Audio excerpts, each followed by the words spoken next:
Assalamualaikum warahmatullahi wabarakatuh. Bagaimana kabarnya anak-anak sekalian? Alhamdulillah. Mudah-mudahan tetap dalam keadaan sehat walafiat, tetap dalam perlindungan Allah Subhanahu wa taala. Di sini saya ingin menyampaikan dan menjelaskan tentang Sunan Ampel. Sebelum saya jelaskan begitu banyak, marilah kita amati gambar berikut ini.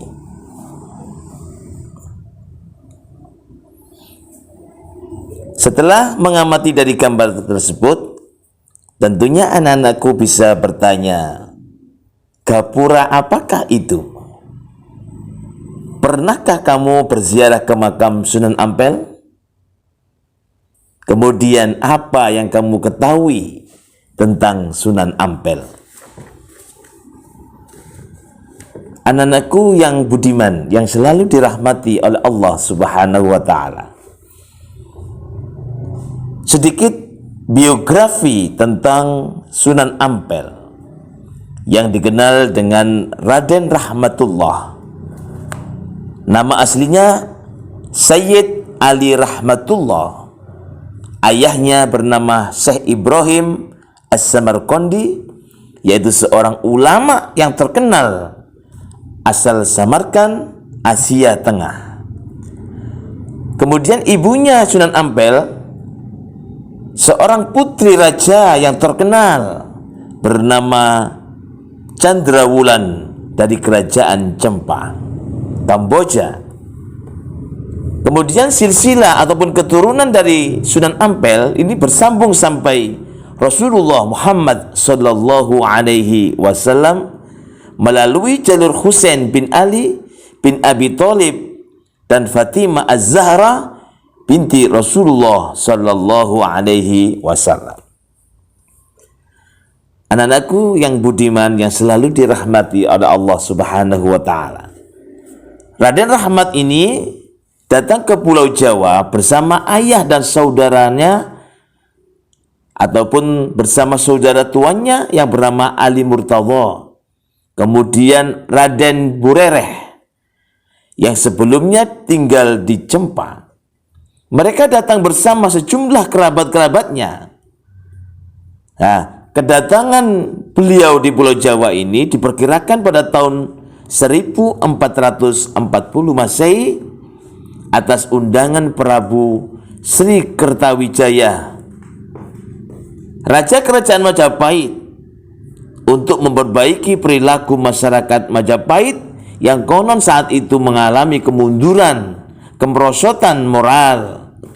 Dan kedatangan rombongan ke Majapahit juga dikarenakan adanya hubungan keluarga antara ibunya dan istri Sri Prabu Kertawijaya, Dewi Darawati, yang berasal dari Cempa.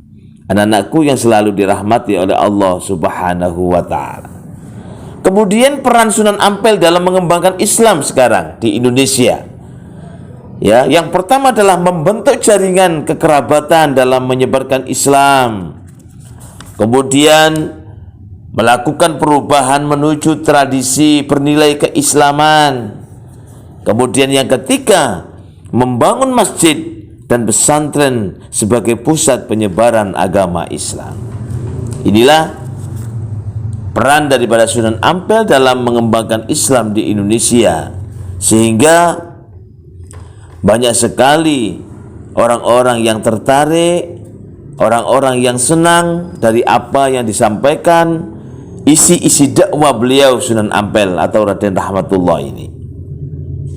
Anak-anakku sekalian yang selalu dirahmati oleh Allah Subhanahu wa taala, mungkin kalau sudah pernah ke sana ya, di makamnya Sunan Ampel Surabaya, tentunya bisa langsung melihat makamnya, gapura ataupun peninggalan beliau Sunan Ampel ya, begitu besar karyanya, perjuangannya ya.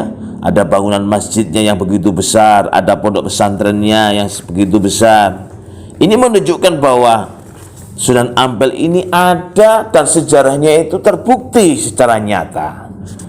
Dan tentunya para penziarah-penziarah ini terus-menerus mengunjungi daripada makam beliau Sunan Ampel rahmatullah ini.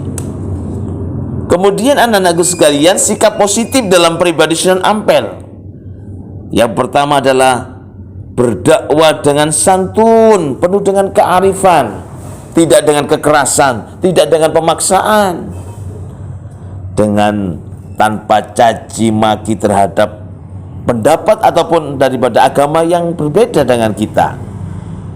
Sehingga keteladanannya sangat menarik ketika beliau Sunan Ampel ini mengajak Prabu Brawijaya V, kemudian Sri Prabu Kertawijaya, secara tidak langsung dia memeluk agama Islamnya. Kemudian sikap positif dari pribadi Sunan Ampel adalah toleran, selalu menjalin hubungan baik dengan semua kalangan, menghadapi kebudayaan Jawa, Nusantara yang begitu luar biasa, yang masih kental dengan tradisi Hindu Budanya, akan tapi dengan toleran dan sikap Sunan Ampel ini mereka bisa menerima apa yang disampaikan oleh Sunan Ampel ini. Yang ketiga adalah sosok pemimpin yang merangkul tanpa memandang kasta dan jabatan.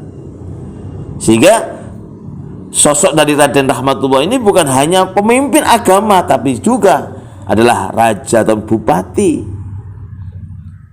Dua kepemimpinan inilah disandangnya sehingga membuatnya bergaul dengan siapa saja dari semua kalangan yang mungkin berbeda.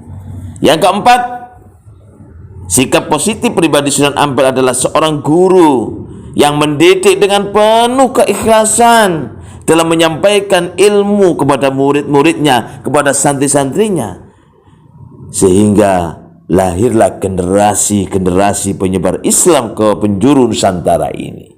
Nah, inilah yang perlu kita contoh dari perjuangan Sunan Ampel yang begitu luar biasa, yang begitu keikhlasannya, yang begitu kekokohnya, sehingga Sunan Ampel ini menjadi seorang waliullah, menjadi seorang kekasih Allah Subhanahu wa Ta'ala yang sangat terkenal di Indonesia yang kita cintai ini.